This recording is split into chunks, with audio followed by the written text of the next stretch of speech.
ये कहानी है जून 2015 की। हम एयरपोर्ट पर एक लड़की लीजा को देखते हैं जो इधर उधर देख रही थी क्योंकि वो अपने दोस्त के आने का इंतजार कर रही थी। बाहर उसका दोस्त वेड भी लीजा के लिए ही इंतजार कर रहा था। साथ साथ वो एक नक्शा भी देख रहा था क्योंकि दोनों छुट्टियां मनाने के लिए जा रहे थे। लीजा की नजर उस पर पड़ गई तो वो उसके पास बाहर आ गई। आते ही उसने कहा, I am so sorry Wade, late हो गई मैं। जिस पर वेड बगैर कुछ बोले वहाँ से आगे बढ़ गया क्योंकि वो नाराज हो गया था। बार बार लीजा उसे मनाने में लगी थी कि प्लीज मान जाओ ना, इतना नाराज होने वाली क्या बात है। जिस पर वेड जैसे तैसे मान गया। ये दोनों अब टैक्सी में बैठकर वहाँ से निकल गई। एक जगह पर आकर वेड किराए की गाड़ी लेने के लिए अंदर चला गया जबकि लीजा उसका इंतजार करने लगी। ड्राइवर ने उसे पूछा, लगता है आपका दोस्त आपसे नाराज है। जिस पर लीजा कहती है, हाँ बस ऐसा ही है। ड्राइवर कहता है, कम ऑन, वो आपका दोस्त है, मान जाएगा, मना ले उसे। जिस पर लीजा मुस्कुराते हुए उसका शुक्रिया अदा करके टैक्सी से उतर गई। वेड जैसे गाड़ी लेकर आया दोनों फौरन उसमें बैठ गए। निकलने से पहले वेड ने जीपीएस पर अपनी लोकेशन डाली, यानी जहाँ उन्हें जाना था, ताकि जीपीएस इन्हें रास्ता बताता रहे और ये उसके मुताबिक आसानी से अपना रास्ता तय कर ले। लीजा उससे पूछने लगी कि तुम जीपीएस क्यों इस्तेमाल कर रही हो। वेड ने जवाब दिया, क्योंकि मैं कोई रिस्क लेना नहीं चाहता, ऐसे हमें मदद मिलेगी। अब वेड लीजा को अंगूठी देते हुए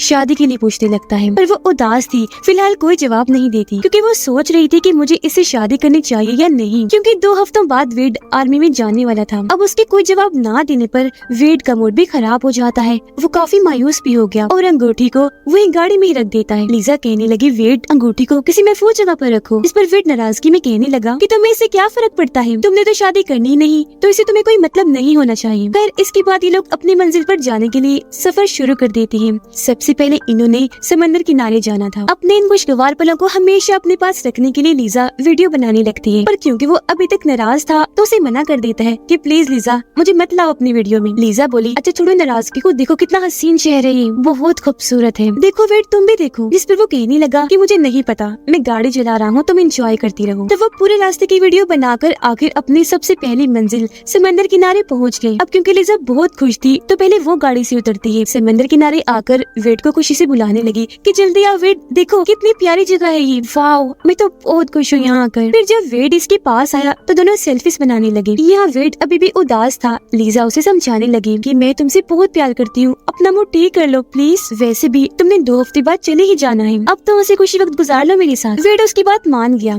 जिसके बाद ये दोनों समंदर में जाकर बहुत इंजॉय करने लगे। इन्हें बहुत मजा आ रहा था कि तभी अचानक वेड दर्द से तड़पने लगा। बोला, ओ गॉड मेरी टांग में बहुत दर्द हो रही है, पता नहीं क्या हुआ। तब लीजा जल्दी से उसे लेकर पानी से बाहर आ गई। उसका जख्म देखकर कहने लगी, ओ माय गॉड वेड, ये क्या, तुम्हें तो जेलीफिश ने काट लिया है, जल्दी करो बाहर चलते हैं, यहाँ तो चारों तरफ जेलीफिश फैली हुई है। तब वेड लंगड़ा कर जैसे तैसे दोनों बाहर आ गई। जख्म काफी बड़ा था पर वो इस चीज पर ध्यान ना देकर नजरअंदाज कर देता है। ऐसे ये दिन गुजर गया।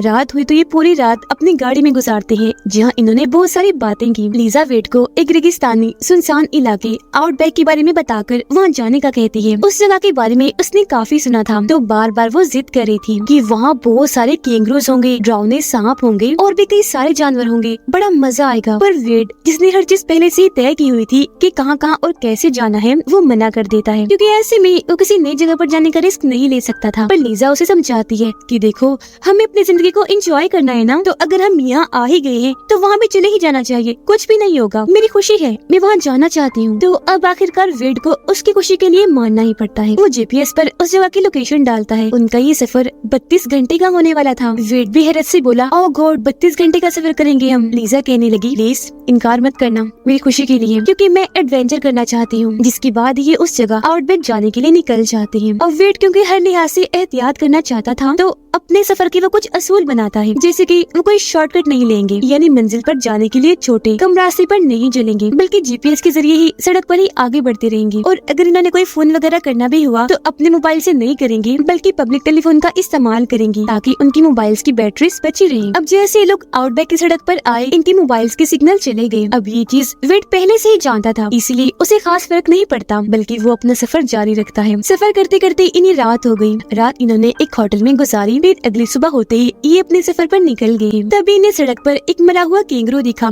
लीजा बोली, वो देखो वेड, मरा हुआ कैंगरू, मैंने तुम्हें कहा था ना कि यहाँ बहुत सारे एडवेंचर्स होंगे। वेड बोला, हाँ मान गया, पर अगर ये यहाँ है तो पता नहीं क्या क्या हो सकता है।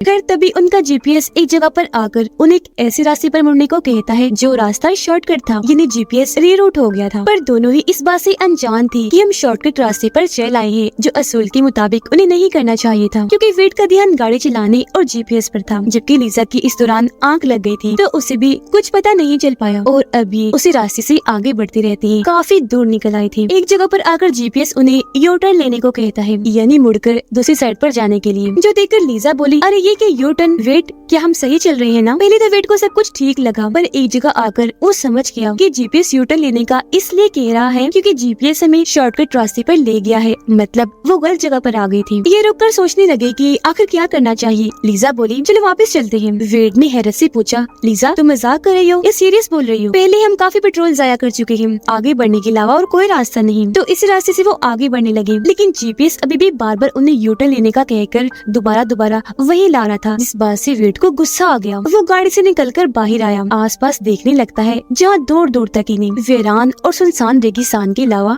कुछ नहीं दिखता। एक जगह जब वो खड़ा था तो वहाँ रेंगता हुआ काले रंग का सांप आ जाता है, जिसे देखकर जोर से वेट चीख उठा, ओह गॉड सांप! उसकी आवाज सुनकर लीजा नींद से जाग गई। कहने लगी, तुम बाहर क्या कर रही हो? जल्दी आ जाओ गाड़ी में, सांप बहुत होंगे बाहर। पर जब वो गाड़ी में नहीं आता तो लीजा ही बाहर आ जाती है। वेट और आगे जाने से मना कर देता है, क्योंकि वो पहले ही काफी आगे आ चुके थे और अब अगर और आगे गई तो उनका पेट्रोल खत्म हो जाएगा। तो अब ये दोनों फैसला करते हैं कि हम किसी ऊंची जगह पर जाएंगे, ताकि वहाँ से हमें कोई सड़क या कोई टाउन दिख जाए जहाँ हम चले जाएं। तो अब ये लोग अपनी गाड़ी वहीं खड़ी करके पैदल ही आगे बढ़ने लगते हैं, लेकिन चलते चलते इन्हें रात हो गई थी। आसपास देखने पर इन्हें फिर से रेगिस्तान के अलावा और कुछ नहीं दिखता, इसलिए वापस अपनी गाड़ी की तरफ आने का फैसला करते हैं। पैदल चलकर ही वापस आए, पर इन्हें अपनी गाड़ी वहाँ खड़ी हुई नहीं दिखती, क्योंकि वो अपना रास्ता भटक चुके थे। अब तभी वेट की तबीयत खराब होने लगी, क्योंकि उसकी टांग जहाँ पर जेलीफिश ने काटा था बहुत दर्द हो रही थी, उसका जख्म खराब हो रहा था, इसलिए अब उसे और चला नहीं जा रहा था। वो वहीं बैठ जाता है। उसकी तबीयत देखकर लीजा उसे पानी पिलाती है, जहाँ इन्हें ये बात भी पता चली कि अब हमारे पास खाने पीने का सामान भी खत्म हो रहा है, क्योंकि वो अपने साथ खाने पीने का सामान कम ही लाई थी। अब जैसा कि हम जानते हैं कि रेगिस्तानी इलाका खुला होता है, तो यहाँ रातें इतनी ठंडी होती है कि गर्म कपड़ों के बगैर गुजारा बहुत मुश्किल हो सकता है, ऊपर से जंगली जानवरों का डर भी। लेकिन उन बेचारों के पास सर्दी से बचने के लिए ना तो कोई कपड़ा होता है और ना ही जानवरों से बचने के लिए कोई चीज, तो ना चाहते हुए भी उन्हें ऐसी ही खुले में रात गुजारनी पड़ती है। अब जैसे जैसे इन्होंने रात तो गुजार ली, लेकिन जैसे ही सुबह हुई वेट की टांग में जोरदार दर्द हुआ। उसने जब अपनी टांग चेक की तो अब उसकी हालत पहले से भी खराब हो गई थी, जिस वजह से अब उसे चला भी नहीं जा रहा था। पर हिम्मत करके दोनों आगे बढ़े गाड़ी ढूंढने के लिए। भूख प्यास की शिद्दत थी, पर सूरज के मुताबिक आगे बढ़ते ही जा रहे थे। सारा दिन चलने के बावजूद भी इन्हें मायूसी के अलावा और कुछ नहीं मिलता।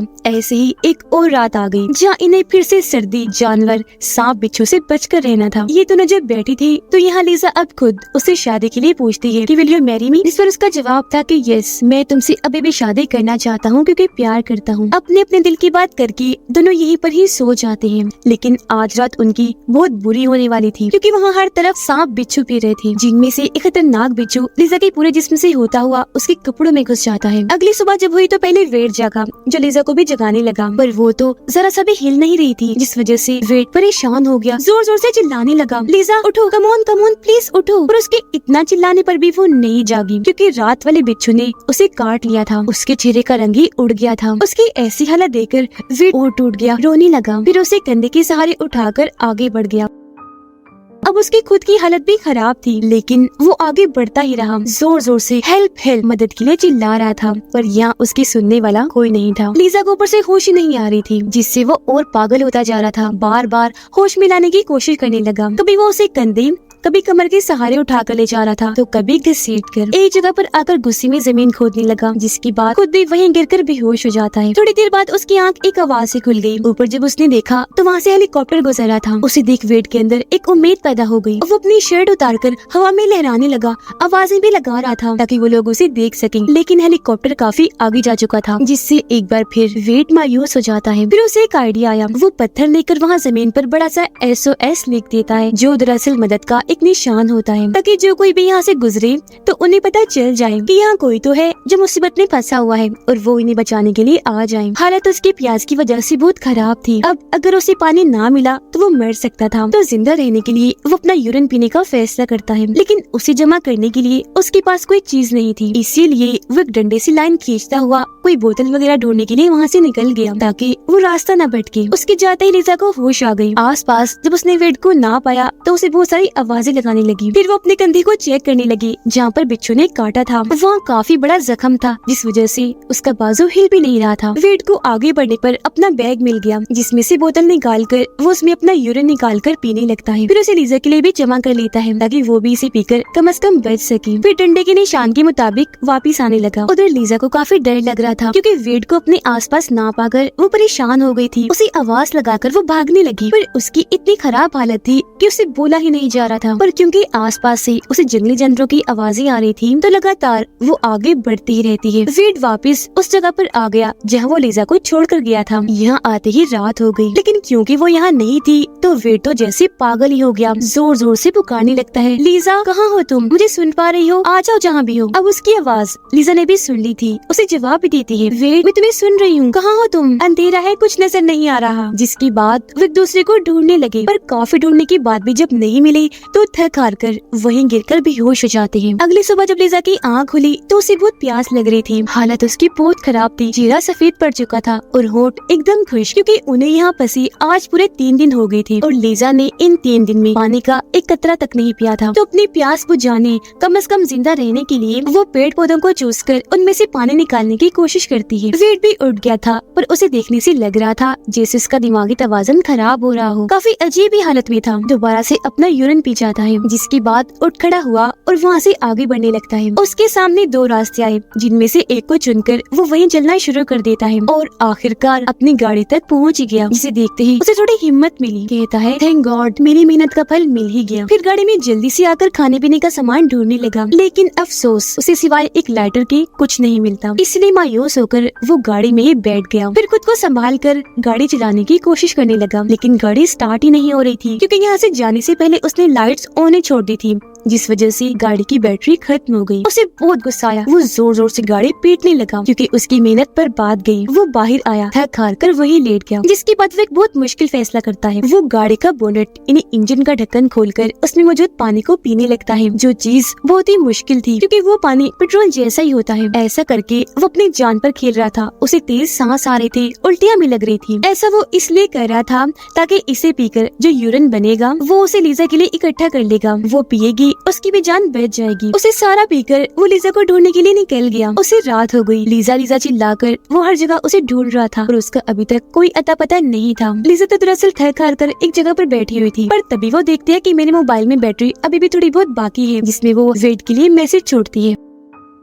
वेड की हालत इंजन का पानी पीने की वजह से बहुत खराब हो रही थी। उसके पेट में जोरों का दर्द हो रहा था, ऊपर से उसे सर्दी भी लग रही थी। इसलिए वो बेचारा बहुत मुश्किल से दर्द बर्दाश्त करके वहीं लेट जाता है। लाइटर की मदद से उसने अपने पास ठंड से बचने के लिए आग जलाई हुई थी। अगली सुबह लीजा जब जागी तो अपनी भूख प्यास मिटाने के लिए एक बार फिर पेड़ पौधे खाने की कोशिश करने लगती है, लेकिन एक बार फिर नाकाम होकर वहीं लेट गई। उसे उल्टी भी होने लगी। तभी वो नोटिस करती है कि जहाँ मैं लेटी हुई हूँ यहाँ एक लाइन बनी हुई है और ये लाइन वही थी जो डंडे से वेट बनाकर आगे बढ़ रहा था, जिससे वो समझ गई कि जरूर ये वेट का काम है। तो लाइन का पीछा करते करते वो आगे बढ़ी और आखिरकार वो वेट के पास आ ही गई, जो बेचारा बहुत बुरी हालत में जमीन पर लेटा हुआ था। लीजा जल्दी से उसके पास आकर गले से लग जाती है, संभालते हुए उसे हौसला देती है। बार बार एक ही बात पूछ रही थी, वेट आर यू ओके? तुम ठीक तो हो? अब हालांकि वो ठीक नहीं था, पर लीजा के लिए बोल देता है कि हाँ मैं ठीक हूँ, शुक्र है तुमने मुझे ढूंढ लिया, वरना मैं तो समझ रहा था कि कभी तुम्हें नहीं देख पाऊंगा। और लीजा मुझे माफ करना, सारी गलती मेरी है, यहाँ फंसने के पीछे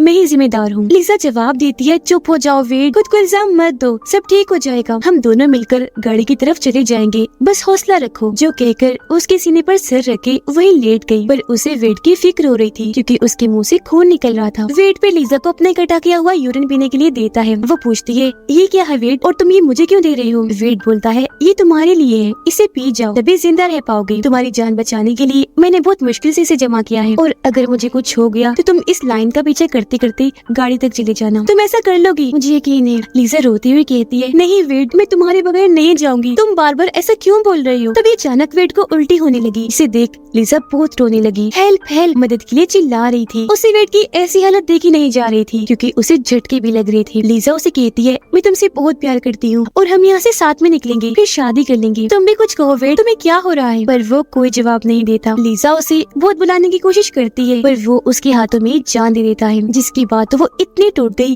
कि फूट फूट कर रोने लगी और अब वो खुद मदद के लिए चिल्ला रही थी। फिर थक हार कर उसकी लाश के पास ही बैठ गई। अगले दिन वो बड़ी हिम्मत करके जिंदा रहने के लिए वेड का यूरिन पी ही जाती है, जिसके बाद आगे बढ़ी ताकि यहाँ से निकल जाए। और वेड ने उसके लिए जो कुर्बानी दी है वो जाया न जाए। बड़ी मुश्किल से गिरते पड़ते वो आखिरकार गाड़ी में आकर बैठ गई, जहाँ सबसे पहले वो वेड की शादी वाली अंगूठी निकालती है। उसे देखकर बहुत रोने लगी और वेड के साथ गुजारी सारे पलों को याद करने लगती है। लेकिन तभी अचानक गाड़ी में इस रेगिस्तान का सबसे खतरनाक सांप आ जाता है, जो धीरे धीरे करके लीजा पर चढ़ना शुरू कर देता है। लीजा एकदम शांत बगैर हिले कोई हरकत किए बैठी रहती है, क्योंकि वो जानती थी कि मेरी एक हल्की सी हरकत का मतलब मौत है। चुपचाप वो सांप के वहाँ से जाने का इंतजार करने लगी। सांप तो जाने का नाम ही नहीं ले रहा था। वो उसके टांग से पहले लिपट कर फिर उसके हाथों से होता हुआ गर्दन की तरफ आने लगा, जो चीज बहुत मुश्किल से लीजा झेल रही थी। फिर जैसे सांप थोड़ा साइड पर हुआ, वो धीरे से गाड़ी से उतरकर जल्दी से दरवाजा बंद कर देती है। बाहर आकर वहीं लेट गई। हाथ में उसने वेड की अंगूठी उसकी आखिरी निशानी पकड़ी हुई थी,